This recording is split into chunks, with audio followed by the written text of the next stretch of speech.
And this time around, we're looking at the minimum wage, which has generated just so much controversy. But to help us understand some of the intricacies and the issues as they present themselves is Mr. Timothy Olawale, is the DG Designate, Nigeria Employers Consultative Association, who was also part of the tripartite meeting. Absolutely. I'm getting that right. Thank you so much indeed for joining us. Thank you. We're at that point where the government says it can increase the minimum wage from 18 to 24,000 naira, saying that they never agreed with Labour at the tripartite meeting on any other figure. Yeah. And Labour is saying that the government has gone out to the open with figures, brandishing, and saying that that was the agreement reached. But what indeed happened since you were part of that tripartite meeting? Thank you very much. Good morning, Nigerians. Before I go into that, let me say, because you mentioned figures, let me say one of the understanding we reached at the committee was that we should refrain from discussing issues of figures until we have made a formal presentation of our report to the federal government, that's the president. However, the figures are already in the public domain. Just like you've mentioned it's been bandied around. And even the other two parties, the federal government representatives as well as labor leaders have also been mentioning figures. So I think it's of no harm if I also deal with that.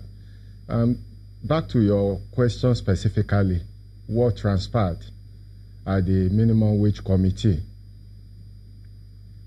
On the 5th of September this year, we rounded up discussion because that was part of the controversy that taking effect in town now, that the discussion was still ongoing. We've not concluded. As a matter of fact, we concluded on that day. And we adjourned on the note that we will await the communication of a date from presidency to do a formal presentation of our report to the president.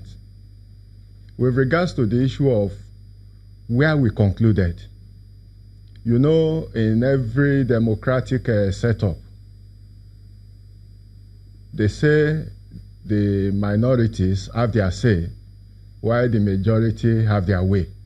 I guess that was exactly what happened.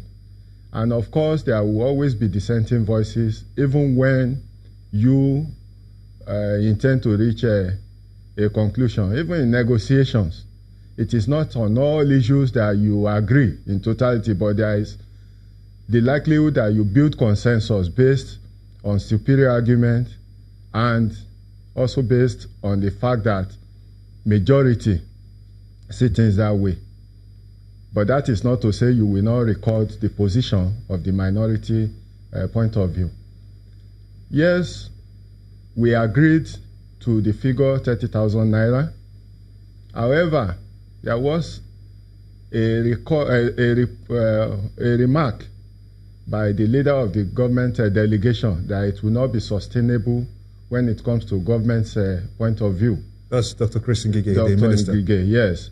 And he said he wanted it recorded that way. And we said, yes, in the report, it should be so noted that government position was 24,000 naira, while the position of the committee at plenary was 30,000 naira.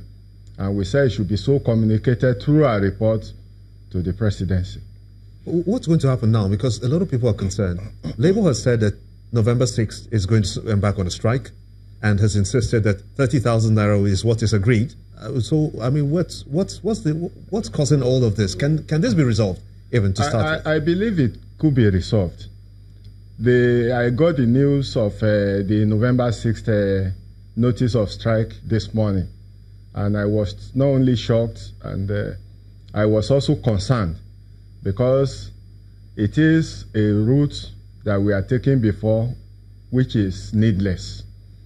The effect of this type of industrial action on organized businesses, because I'm really concerned, unlike the government that relies on budgetary provision, the organized private sector relies on productivity and its opportunity to do its business.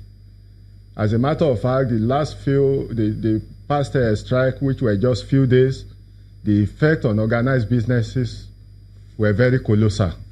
And it's like suffering for an offense that you never committed. That is double jeopardy.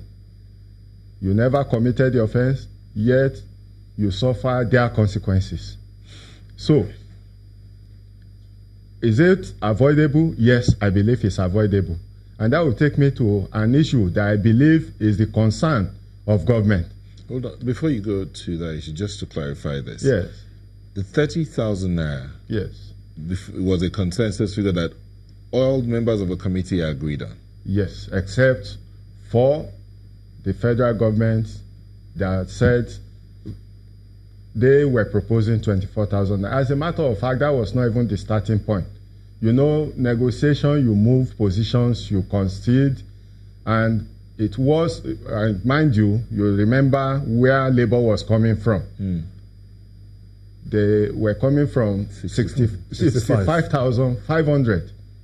And for them to concede, even up to, I think there was a time when they were stuck on 45.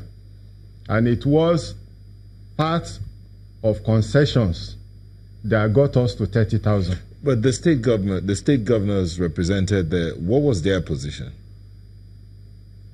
We had written positions from state governors. Not all of them responded. We had written position from, I guess, about 23 states. And on the average, all of them, what was their figure?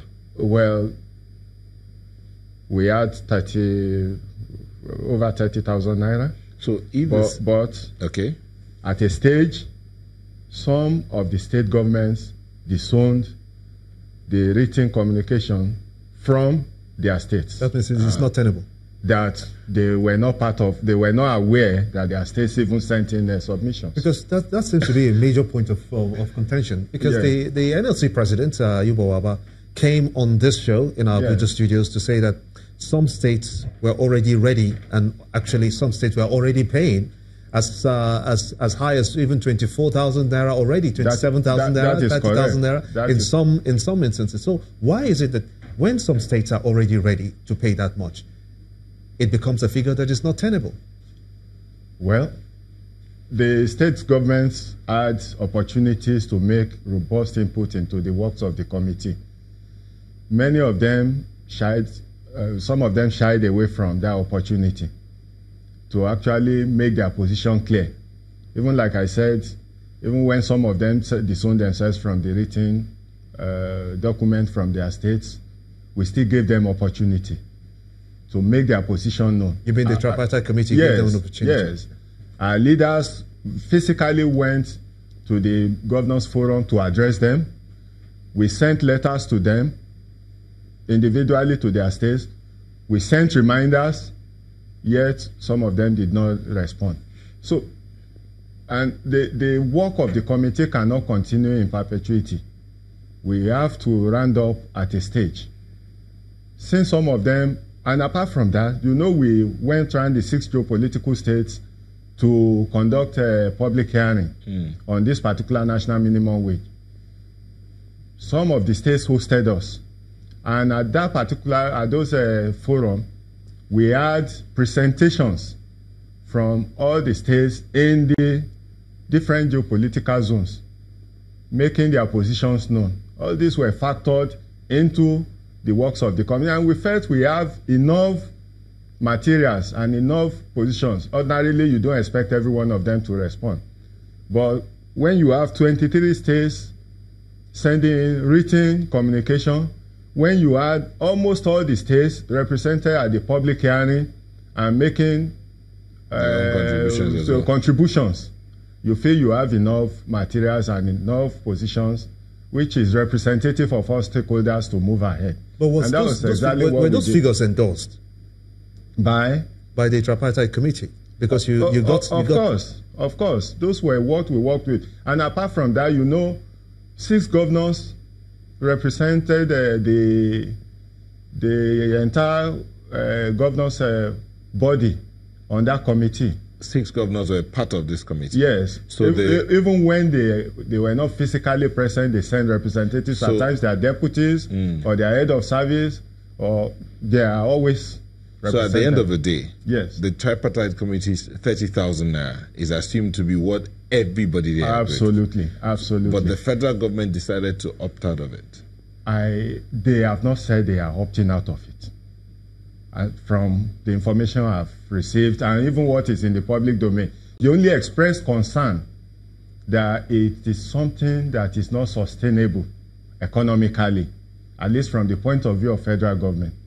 Now, that was the point I was trying to make, that I perceive from recent information that the fear of federal government is that rather than just 30,000 naira being the national minimum wage, it was wrongly perceived that the national minimum wage is just the basic salary, on top of which other allowances will be added. Housing, transport, utility, and so on and so forth. And this is a misconception. This subject matter with regards to the component of the national minimum wage had been robustly discussed and agreed upon in time past. In 2000, which led to the 2011 minimum wage law, and in 2010, or in 2000, which led to the 2001, and in 2010, which led to the 2011 minimum wage law. You discover that in 2000, there is a clause there that says it is total emolument. In other words, it's not just the basic salary.